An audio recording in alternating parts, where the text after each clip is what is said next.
सबसे पहले तो हम ये कहना चाहेंगे कि किसी कारणवश पार्टी जो है यहाँ पर इलेक्शन नहीं कंटेस्ट कर पाई। हमारे जितने भी आम आदमी पार्टी के जितने भी कार्यकर्ता, जितने भी लीडर जो भी इलेक्शन लड़ना चाहते थे, इलेक्शन मैदान में आए। इसी तर्ज अमल से जयेश गुप्ता जी जो है हमारे मऊ कंस्टिट्यूंसी से, उन्होंने आज नॉमिनेशन का जो पेपर वहाँ पर भरना है उसके लिए हम ये सारे लोग हम देख रहे हैं कि बठिंडी सुनवा से हमारे जितनी भी टीम थी, हम सारे को लेके जयेश गुप्ता जी के फेवर में अपना समर्थन पेश करते हैं। उसी को लेके हम जयेश गुप्ता जी के रेजिडेंस में भी पहुंचे हैं और थोड़ी देर के अंदर हम जो यहाँ से निकल के फिर जाके उनका नॉमिनेशन पेपर जो फाइल करेंगे।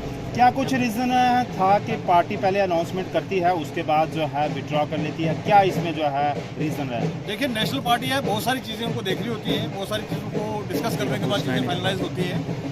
फर्स्ट फेज़ की लिस्ट हमारी निकाल दी गई थी, सेकंड और थर्ड के ऊपर कहीं कोई टेक्निकल इश्यूज बताए, क्योंकि तो आप समझ सकते हैं कि केजरीवाल जी इतने टाइम से अंदर है और ऊपर से बीजेपी ने जो है इस तरीके से हमें नकेल कसने के लिए वहाँ पर इतना टाइट करने के लिए किया कि पिछले कई दिनों से हमारे वकला हजरात जो है वो केजरीवाल जी से नहीं मिल पाए। एक तर्ज ये भी था इसके अंदर, एक ये भी दिक्कत थी हमारी कि क्योंकि फाइनल सिग्नेचर जो है मैंडेट्स के ऊपर वो केजरीवाल जी के होने थे, एज ए नेशनल कन्वीनर उनको करना था, उनको परमिशन अलाउ करनी थी, उसके बाद हमारे मैंडेट्स बट रहे थे। तो उसके ऊपर जो रुकावट लगी एक कारण वो भी है, लेकिन सिर्फ वही कारण नहीं है, उसके अलावा भी बहुत सारे कारण इंटरनल पार्टी के अंदर आप समझ सकते हैं कि इस टाइम पर हमारे लीडर्स को परेशान किया जा रहा है, उठाया जा रहा है, किसी को धमकाया जा रहा है।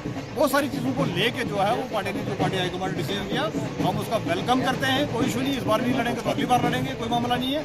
और पार्टी क्या हम इसके लिए भी शुक्रगुजार हैं कि उन्होंने अलाउ किया कि जो भी कैंडिडेट जो है वो इलेक्शन लड़ना चाहे वो लड़े। तो एक तरीके से हम ये कह सकते हैं कि भाई जयेश गुप्ता जी और हमारे बाकी के साथी भी जितने इलेक्शन कंटेस्ट कर रहे हैं ये एज इंडिपेंडेंट कैंडिडेट जा रहे हैं, बट बैक एंड पे जो इनके पीछे जो सपोर्ट के लिए वो आम आदमी पार्टी खड़ी है आज भी। सफीर साहब, बठिंडी सुजमा का एरिया भी बाहू असेंबली कॉन्स्टिट्यूंसी में आता है और आज आप बठिंडी सुजमा के कई सारे लोगों को अपने साथ लाए हैं।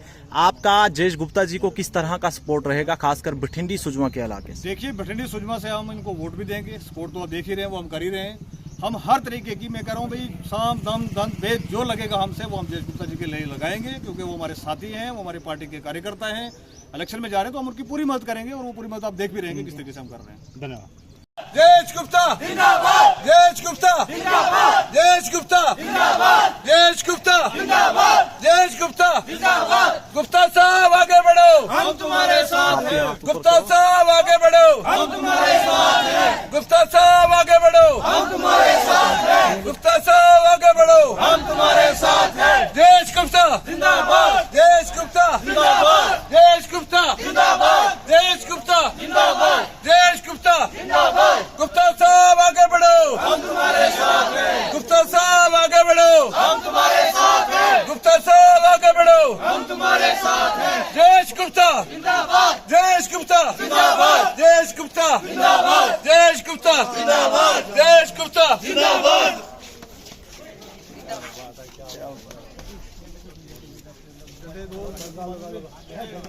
एक बच्चा बाइक ले आओ, आप झंडे बांध लो, उसको